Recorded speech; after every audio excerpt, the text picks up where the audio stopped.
hello everyone on the line. As Beth mentioned, we're going to talk quite a bit today about hospitality.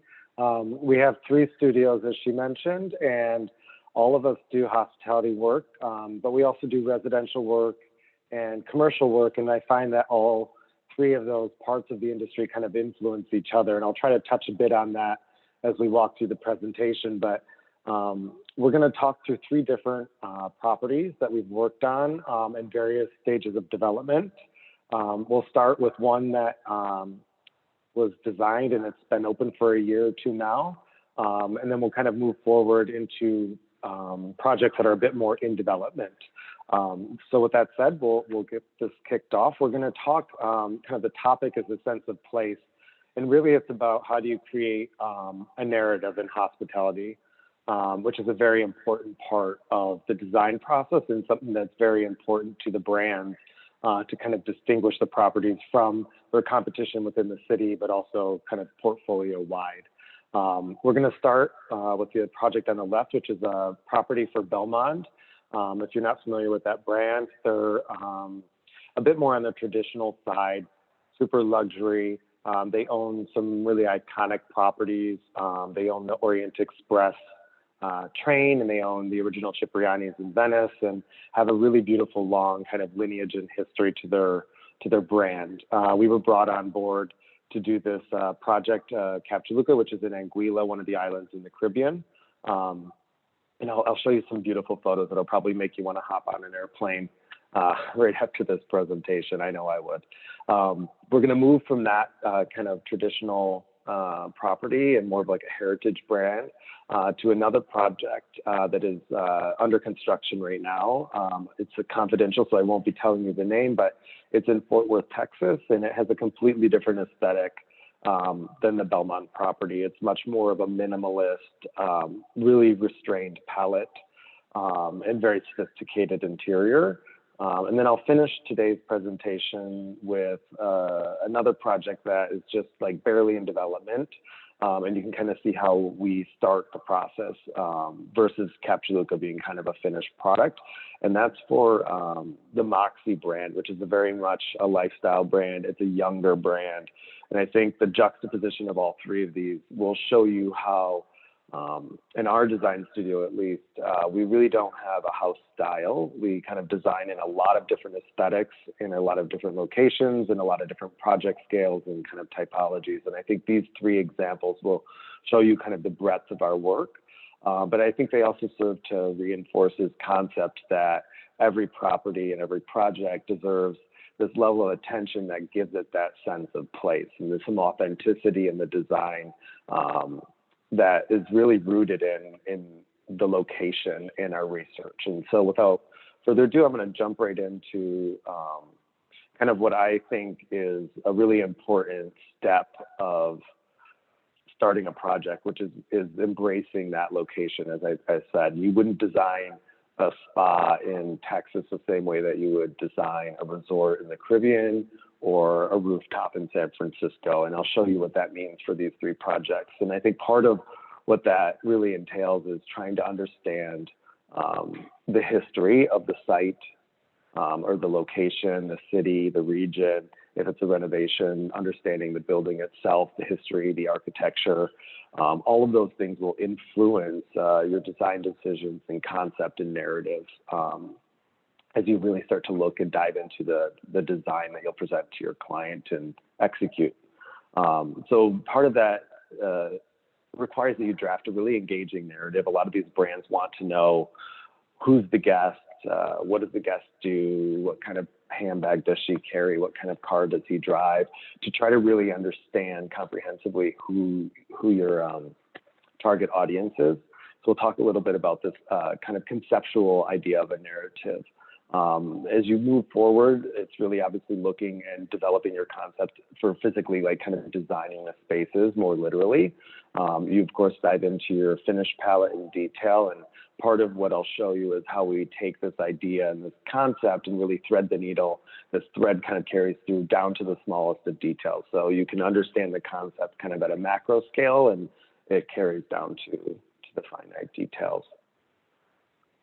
And then last is just kind of framing and focusing the guest journey. And that's part of through the design and how we present it. So the first project is, so it's on an island in Anguilla in the Caribbean. And obviously that influences the aesthetic of the property. We really try to understand what is Anguilla known for.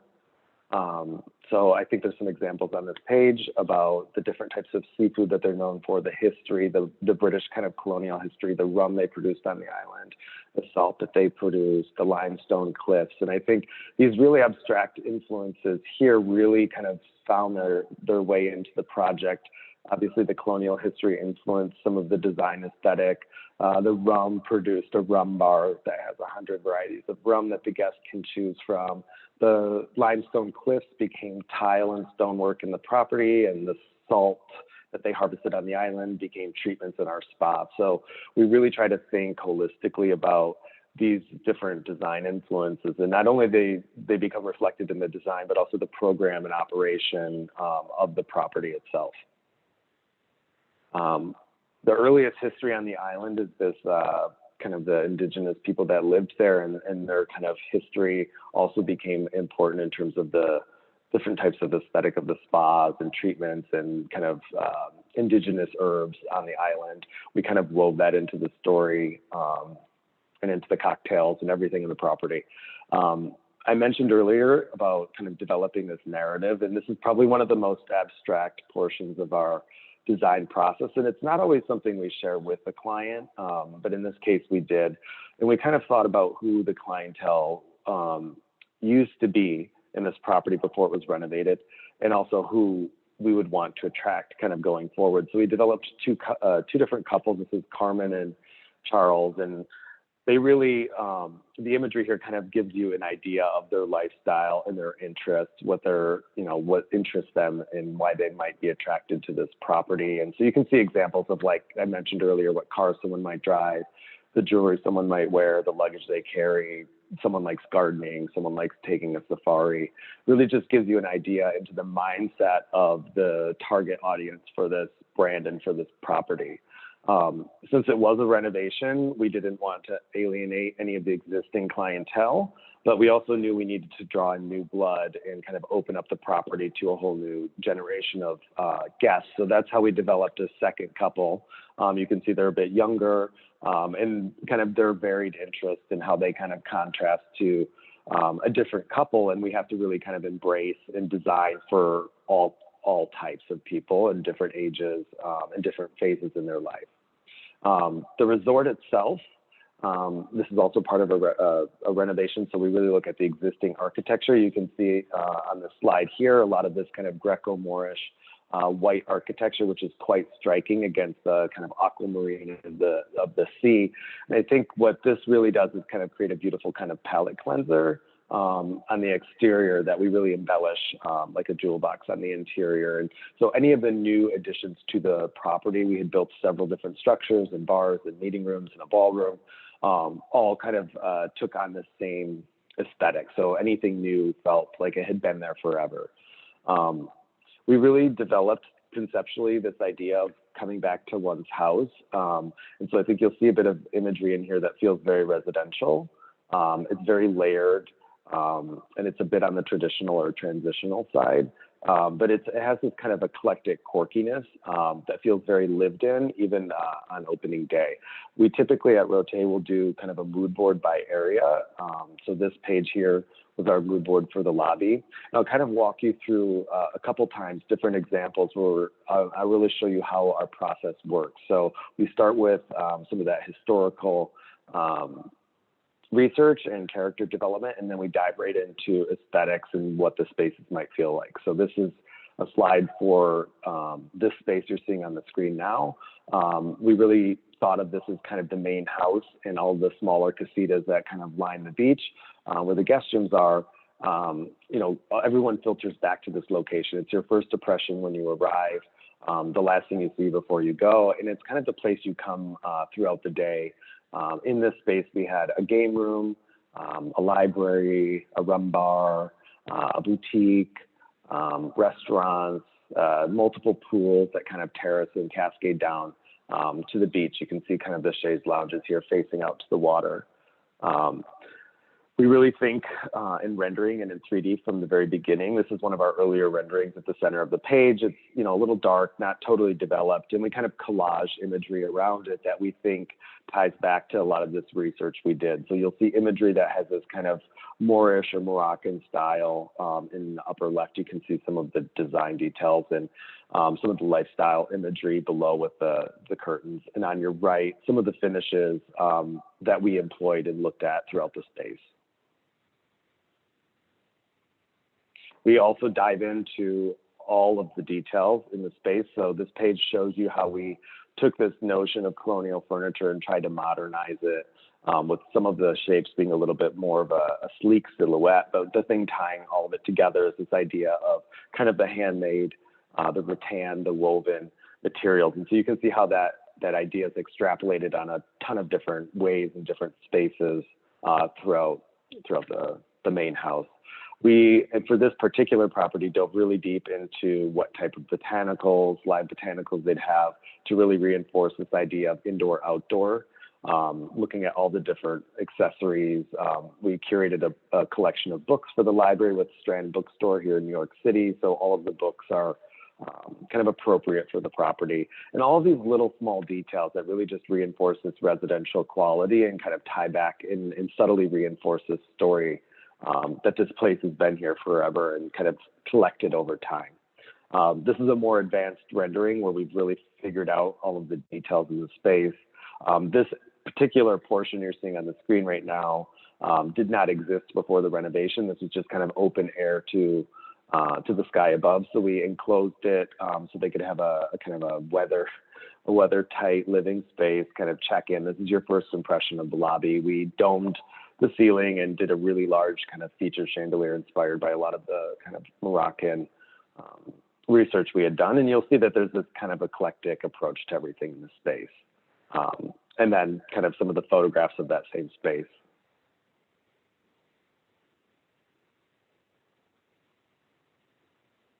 You'll see this kind of woven story, these natural finishes. And I think with all of these photos, what we really wanted to do is constantly bring your eye back out to the ocean. So you'll notice that the interior color palette is very restrained. There's hardly any color, but there's a lot of variation in finishes and texture that really give the interior a lot of interest, but don't take away from kind of the blue that you see outside. After all, people are coming here to take in the beach, right? Another view here. So you'll see that blue kind of popping up everywhere. So that's kind of the lobby. I'm going to walk through a couple other spaces really quickly. Again, we always start each space with a mood board. We present this to the client before we even jump into renderings or thinking about finishes, just to make sure we're aligned. We typically put a little bit of text across the bottom of the screen. For some people, design is hard to talk about if it's not your profession. So we always like to communicate both with imagery and with text. Much like with the lobby, we look into, in this instance, the type of plates and silverware and cutlery and everything that goes into the design of the space. You can see kind of some collages of different types of finishes and furniture. On this slide, you're starting to see our very beginning SketchUp models of the space. So they're a little bit more kind of crude and sketchy, but we really start early on trying to understand how all these different planes and surfaces interface and kind of interconnect in terms of our design. And then the final product here. And I think one thing that you may see in this presentation is our final renderings really reflect the final design once it's built. And we try really hard to make sure that we don't lose any of the design when the space is kind of built out, which is always a challenge.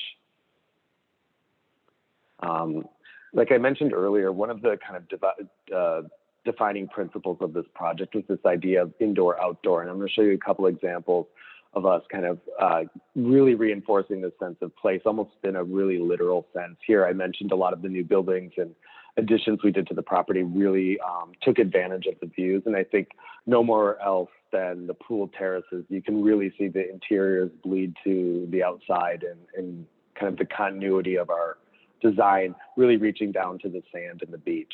And we had this idea of barefoot luxury that you'd have all of the kind of attention and amenities that you could ever imagine at a five-star resort, but that you could do it while walking around barefoot throughout the space. So there's a sophistication, but also kind of a relaxed attitude about a lot of the elements in the space. And I mention that now because on the interior and the exterior, we have a lot of different handmade tiles. Actually, every tile in the entire property was custom designed by my studio.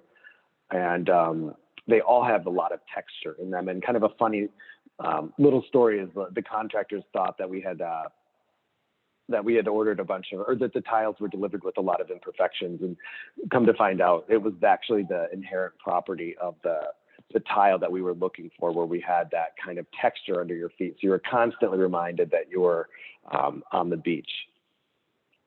Here you can kind of see how we go from our initial landscape drawings and the pools into the reality of the property. You can see the two different pools. Here we have an upper Moroccan pool that's really kind of adult oriented. It's the place you might have a glass of champagne at sunset, that kind of flows and dumps into a larger infinity pool that's a bit more sport oriented, closer to the beach, and then finally terracing down into the ocean itself, or the Caribbean, the sea itself. I mentioned this concept of indoor-outdoor. This slide here shows that, I think, really beautifully. You're completely outside in unconditioned space, but the way that it's kind of composed gives you the sense that you're in someone's home, and you have a bit of cover. This is that upper pool, the Moroccan pool here. You can see a bit of that tile work I mentioned. Here we did almost like a watercolor-like effect to it. This is kind of the star of the main house and one of the biggest additions we did to the property.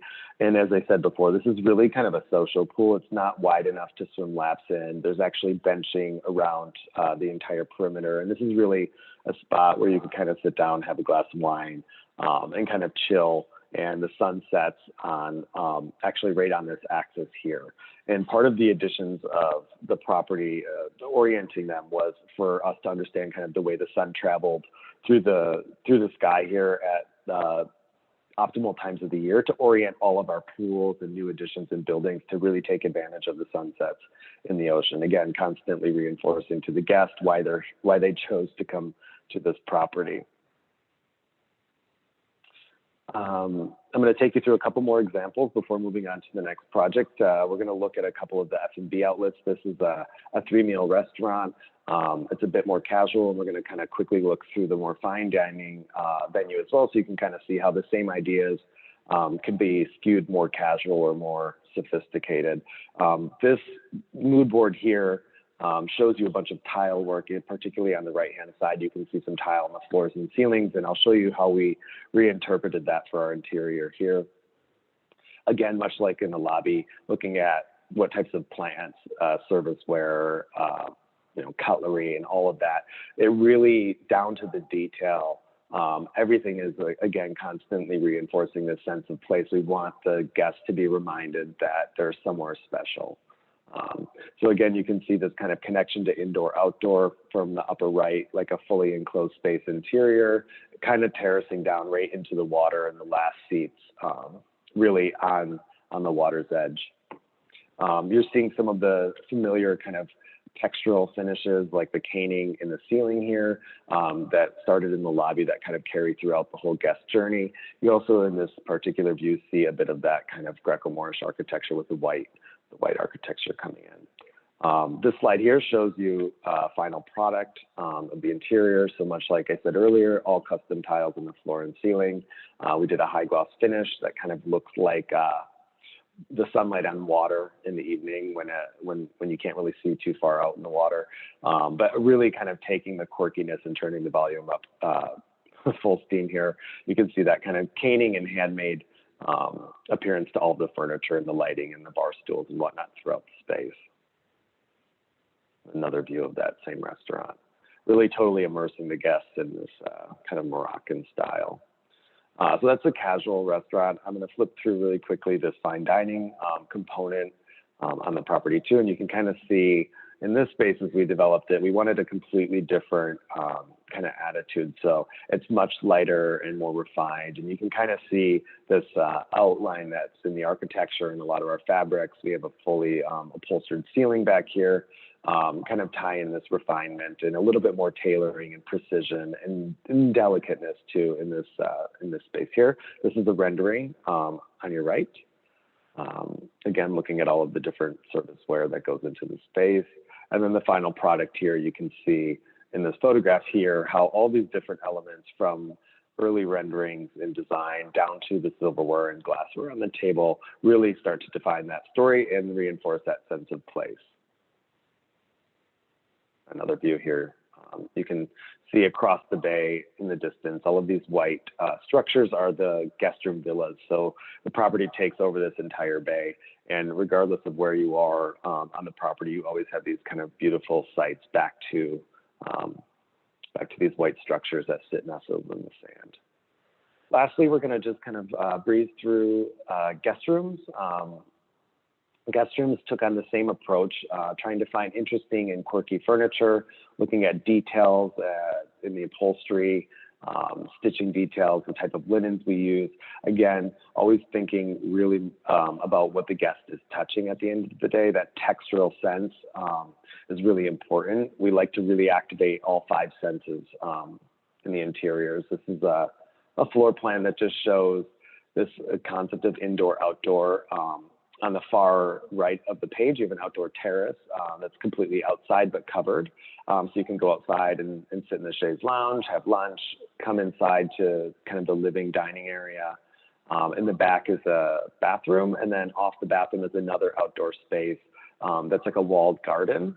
So if you want to, sunbathe in the nude or just have a little bit more privacy than you would out in your front balcony, these rooms are kind of bookended by nature on both ends. Guest rooms are actually the first thing we typically design when we start a property here. And so you can see some of our early sketches in terms of furniture and the aesthetic that we are going for. We take our original inspiration imagery and translate that into some new design for the space. On the lower left, you're seeing kind of our mini bar concept in the space that was really kind of this idea of like a hand-carved trunk full of line. And then, like I said earlier, quickly jumping into renderings. And so this is one of our best renderers. This is a very photorealistic rendering with beautiful light kind of coming in. First impression, as you see, as you kind of step into the room. But you can see how some of our imagery and furniture and detailing has kind of been translated into our interior here. This is another rendering kind of looking back. In this particular space, we did something that kind of threw people off initially, which was to go from really light white floors to this dark, almost charcoal tile. It has this kind of arabesque shape to it. And this is one of those tiles that we developed in Mexico. They're all handmade and hand glazed. So there's a natural variation in the color palette and texture that you feel on your feet as you're walking through the property, complemented with this kind of jute rug. Again, just activating your senses with all these different textures that you walk over them as you kind of experience the space. Looking into the bathroom. You can see in this view in particular, this indoor-outdoor quality. On the left-hand side, just to the left of the bathtub, we have full-height glazing, looking out into a courtyard. And really, this bathroom feels like you're standing outside, and the quality of light is quite amazing when you're getting ready there. But just really totally embracing this idea of indoor-outdoor. And another interesting story with the artwork here is we sourced all of these natural botanical prints that are vintage. When we were in London meeting with Belmont, we found a couple and we were able to source some for every room. So there's an original print that's very authentic to the story of Belmont that populates all of the rooms. You can see a couple here in the photographs as well. So very similar view to the rendering. This is the finished product. You can see my sunglasses and a cocktail on that table there after a long day. So this is how the final guest room design rolled out. This is one of the living room views. You can see these arches perfectly framing the island of St. Martin, which is in the distance there. Again, neutral palette in the interior, leave all the focus to nature, which is just hard to compete with. So that covers the first chapter, which is this kind of transitional, kind of modern colonial style Caribbean resort.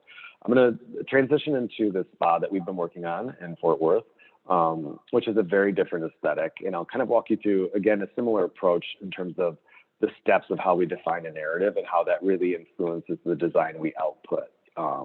This one, as I mentioned, in Texas, these maps just kind of show the location in relationship to Dallas and then the relationship of it within Fort Worth itself. It's very close to an area of Fort Worth that is full of different museums and iconic museums by very famous architects, old and new.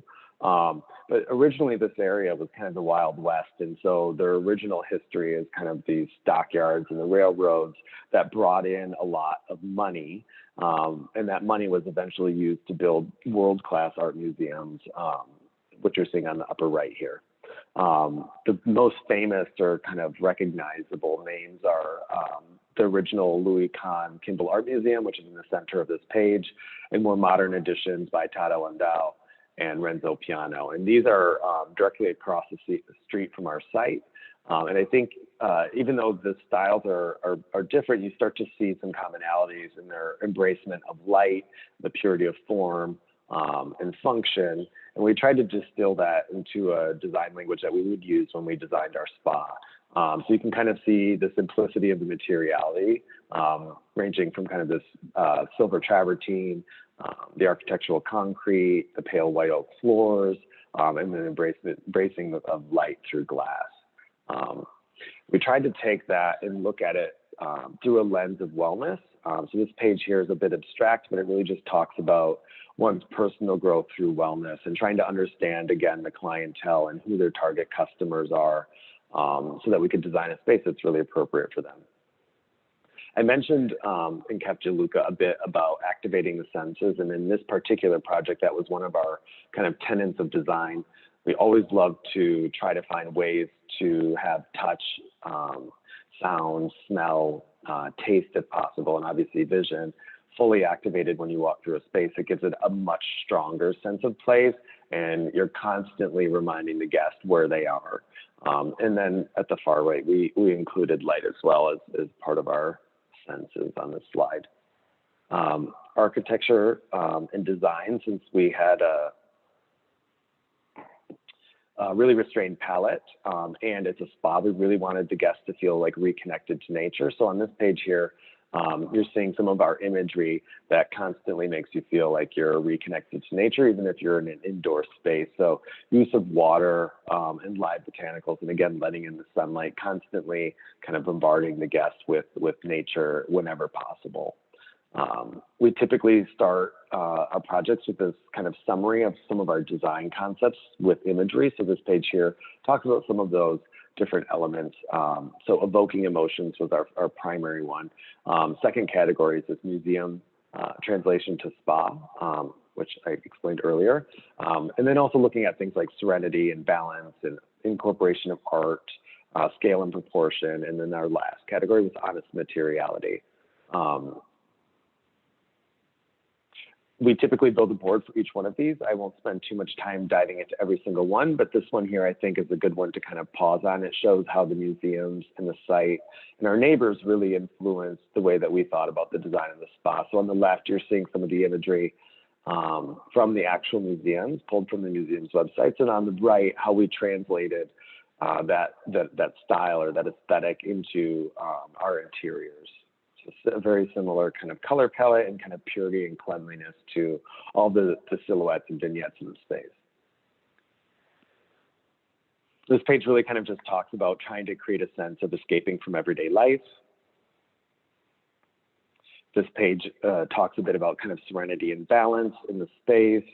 You'll see on a lot of these pages different imagery that kind of touch back to some of these original concepts. So on this page, for example, you're seeing natural light come in. You're also seeing like a candle, so you can imagine the smell of it. You're seeing textures and what it might feel like as you walk through the space. So again, kind of always, every page kind of tying back to our original kind of research and concept. This page touches a bit on kind of art and light and how you could use light as art, like the upper left-hand image here kind of is a good example of almost like a James Turrell-like space for a yoga studio that almost feels artistic, but it's really just a clever use of light code. Not even that clever, honestly. It's just a beautiful way to kind of illuminate the space.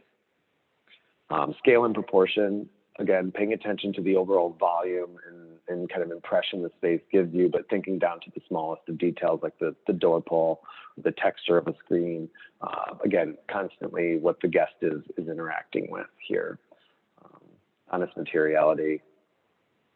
I'm going to walk you through now how we kind of took a lot of those abstract concepts in that initial part of the deck and how it translated into the design. We're going to look at two portions of the spa. And the reason I'm splitting it is the first portion, which is the fitness we're going to look at, has a very kind of different mindset than the spa portion, which is a bit more calm and relaxed and kind of low energy, and how that contrasts to the higher energy and more upbeat nature of the spa. Again, like with all the other projects, we start with some mood boards. So this really kind of shows you your first impression. You'll see from here into the spa, it's a very similar use of materials, this light oak and the concrete. But here it's kind of contrasted with a little bit more kind of black finishes and a little bit harder finishes that really kind of communicate this idea of endurance and strength.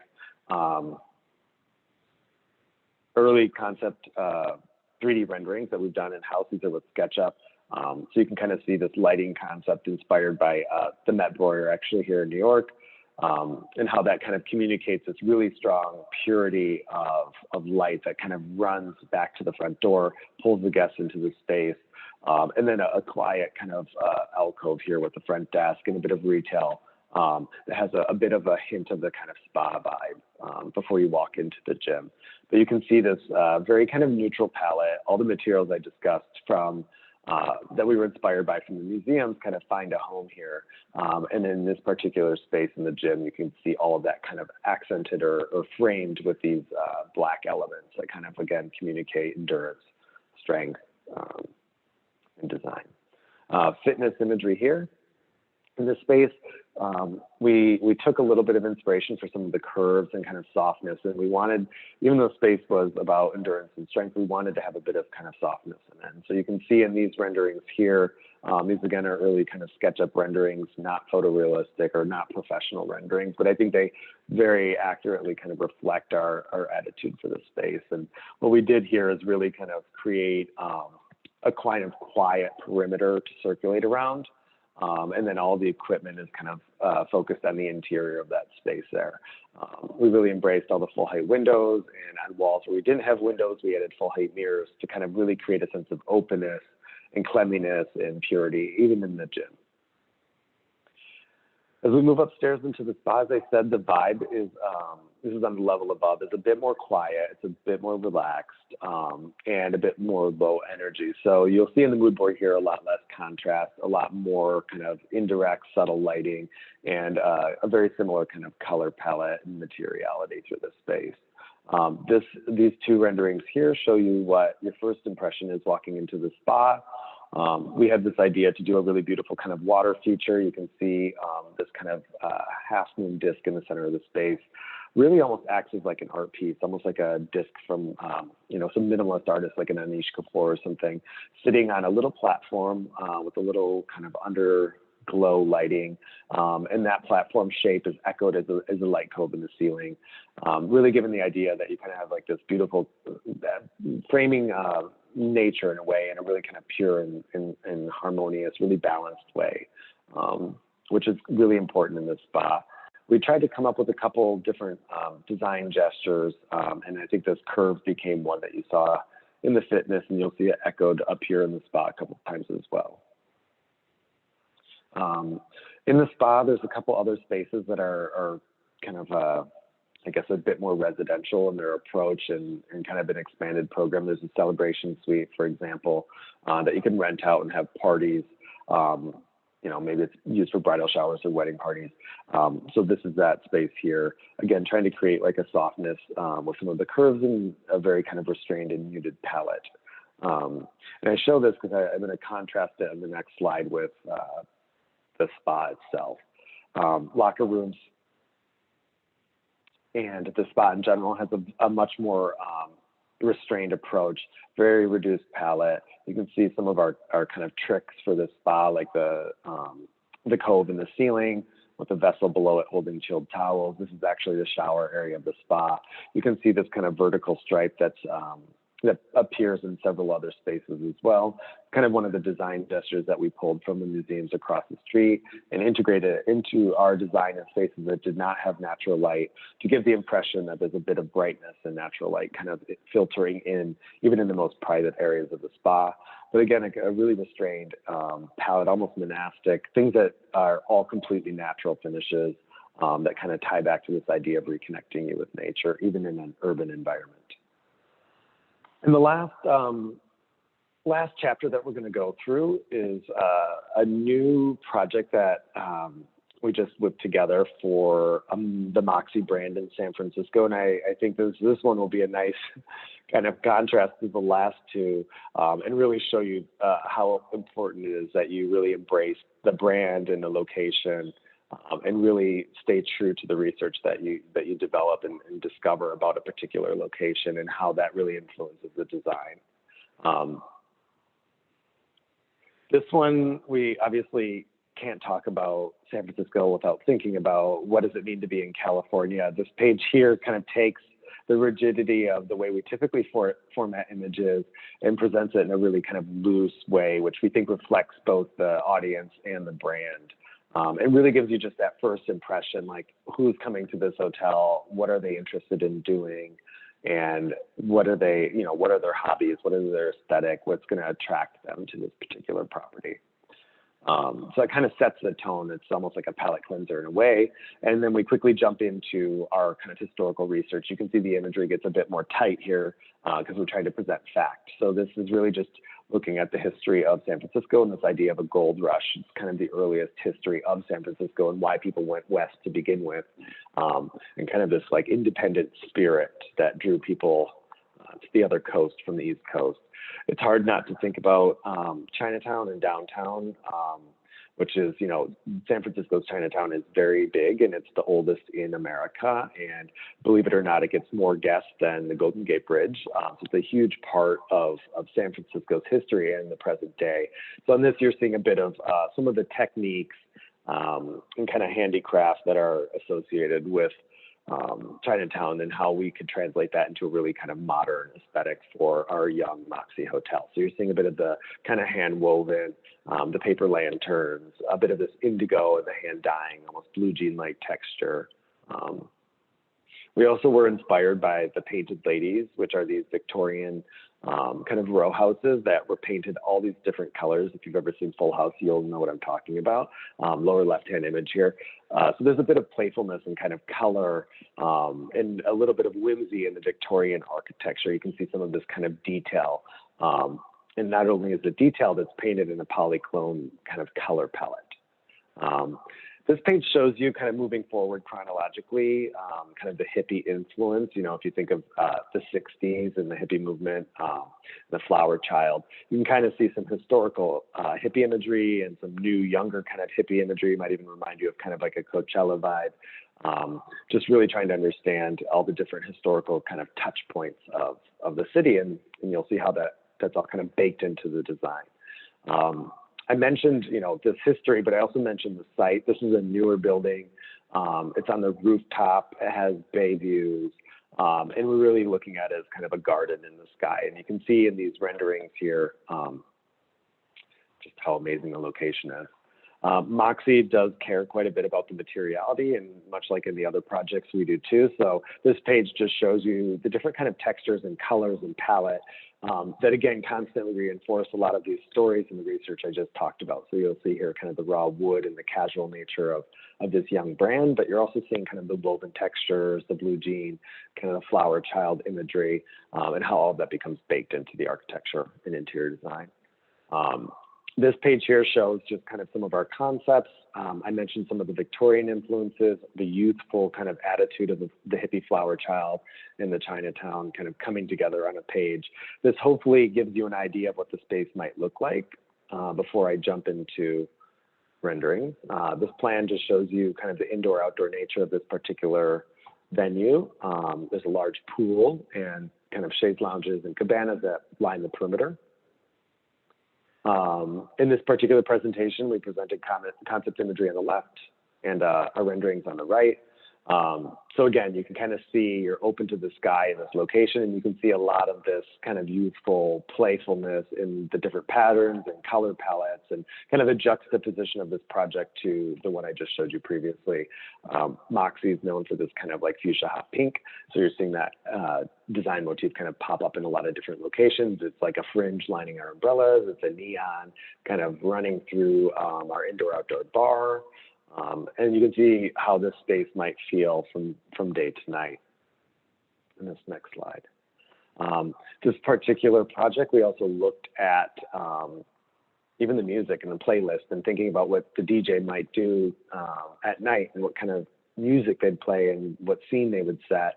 And you can see in the lower right, there's a little kind of something you can scan on Spotify, and it would pull up a playlist. So while we were presenting this, we had a little bit of music playing, and again, just trying to activate all five senses. And we had a curated playlist that was specific to San Francisco, which we entitled San Fran Disco. A little play on words. Here you can see some of the Victorian influences in kind of the famous botanical gardens of San Francisco, how we extrapolated that into our kind of indoor-outdoor dining venue. This shows a bit of that pattern in the tile on the floor here. These are all renderings, of course. We also thought about, what would their signature drinks be? What would you want to drink in San Francisco? And after a bit of research, we came up with this idea of the cable car. It's a classic cocktail, and how do we put our own twist on it? The fresh citrus that you kind of associate with California. So finding a drink that kind of communicates, again, and reinforces that sense of place. This side of the space, we had kind of bean bags in denim and a bit more casual ping pong table. Again, very different kind of approach than we would in the previous two projects here. I think this is takes us to the end. Great. Thank you so much for sharing that beautiful work. I feel like I need to book a vacation directly following this call. It was just incredible to see everything that the firm is putting together. We're going to switch over to audience Q&A. Students, definitely send your questions in. We're going to try and get through as many as we can. First question we had was about the programs that are used for the renderings. That's a great question, and it's hard to answer in a way because technology is just advancing at hyper speed. We do a lot of early 3D work in SketchUp, which is a great tool. It's available and free to everyone, and I like that it's kind of universal. It can only take you so far in the process, and eventually all of your designs have to be put to paper so they can be built. So we've been trying to do more and more renderings with Rottet, which is a program that you can use to document as well as design and look at renderings. It doesn't give you the same kind of looseness as a SketchUp would. So it kind of lends itself to certain projects more than the others. So within this deck I just showed you, some of these lighter, funkier kind of spaces like this Moxie was done with SketchUp, but the spa project that preceded that was done in Revit. So kind of more pure architecture is kind of better suited to the Revit program. But for both of them, we use a plugin called Enscape, which helps with kind of textures and lighting. And so regardless of what program you're in, I think the most important thing when you're pulling together that rendering is to kind of set the mood and really tell the guest, like, what does it feel like to be there? And I think what I typically recommend with my designers is I have them export 10 different views of the same space as a white box in the beginning and try to figure out what angles are going to make you feel like you're sitting in the chaise lounge or in the chair having a cocktail, rather than kind of this bird's eye view that no one really truly sees. I think it's always really important, again, reinforcing this sense of place. Is you want your renderings to feel like you're actually in the space. Absolutely, great point. Are there specific reasons why you would typically design a guest room first before anything else for a hotel? That's a good question too. Yeah, I mean, typically it's just the construction, following the phases of construction. When you do the same design repeated 100 or 200 or 300 times for every room, you want to make sure it's perfect and you've worked out every kind of kink in the design. So they do what they call a model unit or a mock-up unit, and it's really just a prototype guest room. It's typically, depending on whether the property is new or old, they'll build it on site in the existing room if they can. If the building's under construction, they'll build it off site. It just gives everyone an opportunity, us, the client, the operator, like Marriott, Ritz, whoever it is, to come in and really feel the room. And it's fully detailed out down to the bed linens, and you could sleep in the room at the end of the day.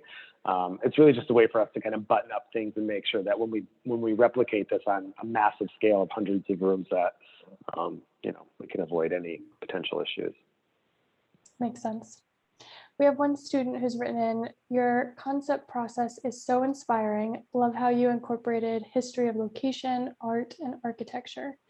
Do you have any recommendations for strategies and resources, things like books, publications, so on, to use for inspiration?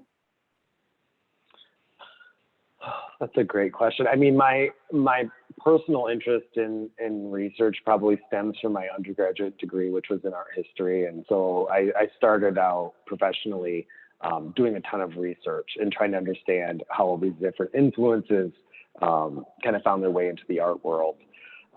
When I transitioned and went back to school to become a designer, I kind of carried that knowledge with me. And I would say that there really isn't a particular source. I think you could use anything and everything. I'm kind of old school. I like books. I like looking through books and finding inspiration in books, but you can't deny the power of the internet. And I think, Wikipedia, just Googling articles, you can look at a multitude of different kind of websites. For hotels, I'm often looking at Travel and Leisure, kind of as Traveler, and all these different publications and trying to understand, typically they'll do like 24 hours in this city. New York Times does that too. I think 36 hours in Lisbon or 36 hours in Paris. And you get kind of like a laundry list of different things that inspire you to continue Googling down that Wikipedia hole. So I think for research, it's really important to just look at that. Try to understand, like I said, the context of what you're building in. And then as we move from the research into kind of creating these mood boards, Pinterest is a huge, huge resource. If you're smart with Pinterest and you actually actively participate by pinning stuff and repinning, the algorithms are kind of scary how predictable they can figure out exactly what you're looking for. And that also helps too when you're trying to build up a concept. I mentioned one of the projects, this idea of like kind of woven and rattan in your furniture. You pin a couple chairs that have that detail and suddenly you have 100 chairs to choose from. So I think that's a great resource too. Absolutely. Can you share more about how the interior designers and architects on your team interact on a project? Do you work together start to finish? Are the designers brought in after the structures are designed or take an active part in the layout floor plan? Any and all of the above. Sometimes we're brought on earlier, particularly if we've worked with clients or the firms before, we may be brought on a little bit earlier. Sometimes we're brought in too late, where it's like, I wish you would have called me a couple months ago. We could have made this better or more efficient. So it just, it's project by project. We're happy to jump in the pool at any phase of the project. The earlier, the better. I think particularly with interiors, you really want to get the program, understand the program, what needs to happen and take place in these spaces that you're designing. And sometimes it's really hard to understand that until you start really like planning them out and putting in the chairs and the tables and, trying to meet your clients' wants and needs and make sure that, the restaurant has enough covers and tables to be profitable and the rooms have, all the amenities that they want, need to charge the rates they want to charge. So it just really depends when we're brought in. Yeah. Great. A question within that same vein is, does your firm practice specific design guidelines for consistency throughout all projects? We have very strict internal standards, and all of our projects go through like a QA/QC, like internal independent review to make sure that the drawings that we're issuing out for construction meet our internal firm standards. And we, of course, have our typical details that we, when we're doing a knife edge cove, you don't have to reinvent the wheel for certain things. But as I said earlier, we really approach each project on its own. And so there's always custom details that are specific to our projects that we really want to bake into to the design. Again, you want that sense of place. You don't want a generic set of hotel details that are just recycled from the previous project. Right. How do you think hotel design will change post-pandemic? I'm asked that question almost every day. It's really hard to say. I mean, especially now with the summer here, it seems like the world's kind of shifting again, and we're entering a new chapter of this pandemic story that we're in. I think that, you know, the most obvious reflection that you'll probably see in hotels and design is less populated floor plans. A lot of my clients right now are asking me to kind of do two versions of the same plan, like a plan for now with less tables, and then in a couple years or a year, whenever they decide they can squeeze more people inside, you know, a plan that shows them how dense the space could be. So I think distance from people, everyone wants to have a bit more distance, even though I'm personally craving time with people. I think that you'll see spaces a bit more spaced out in the hospitality world. We talk about kind of antimicrobial materials. You know, that gym that I showed you, we have kind of hand sanitizing stations built in to the millwork that are really kind of elegant, so you don't have that Purell bottle sitting on the front desk. Just trying to bake that into the design of the space, touchless faucets and toilets and all those types of things, touchless doors, automated doors, or with a foot pole, you know, like very subtle things that I think most guests wouldn't really see it, but might help you kind of navigate the spaces in an easier way. Makes sense. How much time is allotted for research and inspiration for a project? And when do you know where to stop? The student has written in, I think we can all relate that I often find myself on endless loopholes of doing that. How is your discipline within this aspect of a project? It is hard to know when to stop. I think, you know, I try to keep the first part of that pretty short and sweet. I try to get big picture. I really want to teach myself, like, what is the vibe of the locale, really? Like, what is it about? And I don't need to know every single fact about it. Like, I know that the gold rush was important in San Francisco, or that Chinatown is like the biggest, you know, enclave in the country, but I don't know too much more about that. And I think that's important. I think, you know, we're not doing a research project. We're trying to like take design influences and synthesize it or translate it into physical built product. So I think, you know, in our concept phase, you know, I would say probably 20-25% of our time goes towards kind of historical or really abstract, you know, defining these characters that we're making up as potential guests. And the bulk of the time goes towards pulling those mood board pages that show what a lobby is going to look like, or what the restaurant's going to look like. Because at the end of the day, that's what the client's paying us to do. And to be honest, some clients don't really care about the history. They just want to see what the room's going to look like. So we try to keep a healthy balance between the two, because I do think the history is important. And like I said, sometimes we don't even present all of that research and format it. It's just one of those things that, you know, we print in the studio when we're here in person and pin things up on the board, and then start to take things away. And you just kind of see quickly, big picture, like what is the vibe that we're looking for. Great. For those of us who want to live vicariously and pretend we're on vacation, where can we find the Moxie playlist? I could probably give you the little link or whatever, and I guess you guys could send it out to people or post it online. I'm not sure how but I can definitely give you the link. Perfect. We'll follow up. If I go back to that page, you can probably see it. So great. How do you balance having all the lovely textures and natural materials with the need for cleaning and sanitizing? That's the tricky thing, but we have it down pat, is everything has to be commercial grade. So even if it looks like a bespoke residential detail, especially in a hotel, people do not treat hotels very nicely. They're pretty rough with the interiors. We have to make sure everything is like bulletproof, stain proof, rip proof, hurricane proof. I mean, everything is very, very much engineered.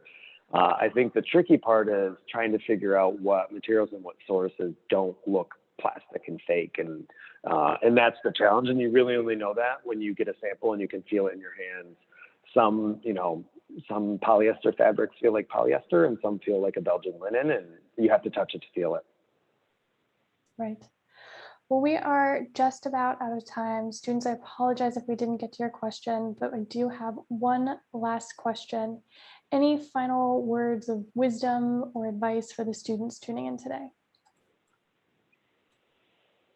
Well, I mean, coming out of this pandemic, my advice as soon as you can is to just get out there and explore. And I find my perennial inspiration is I get it when I travel. I get it when I go out to dinner and I pay attention to the design of the restaurant, or go to a museum and try to find something abstract that might inspire me for my next interior. I think we all need that, is to just get outside and be inspired. Absolutely. Great advice. James, I want to say a huge thank you. It was a real treat getting to see these beautiful, beautiful projects and learn more about the studio. Thank you. Thank you much. Take care, all. Bye.